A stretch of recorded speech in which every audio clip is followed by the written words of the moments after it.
Welcome back to the channel. In today's video, I'm going to show you guys how to add payment methods in your Shopify store. Really easy to do. All you have to do is start off on your Shopify homepage here. Once you're done that, you want to go down to the bottom left and click on Settings.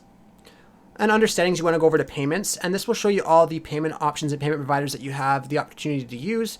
So this is basically what's going to accept payments through your store using providers like Shopify or other third-party services or other payment methods.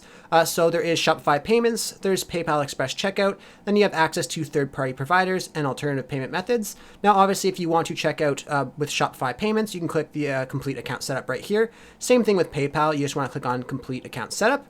Now, when it comes to third-party providers, you want to click the third-party provider button here, and then it will show you all the third-party providers that are supported by Shopify. So you can just go through here and choose one that you're interested in using. So let's just say, for example, I wanted to use Moneris. I would click on Moneris, and then I would put in my information here for my site, like my store ID and the API token, and then it shows you what payments it accepts, like Visa, MasterCard, American Express, Diners Club, and Discover.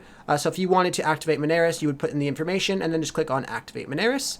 But yeah, really easy to do in here. If you guys have any questions about adding payment methods or anything like that to your Shopify or anything to do with Shopify whatsoever, I do have a lot of videos made for Shopify, so just go ahead and check out the playlist down below in the comment section and description. But I hope I was able to help you guys out with clearing up some information about Shopify payments. If this was helpful, be sure to leave a like on the video and subscribe for more. Thanks for watching.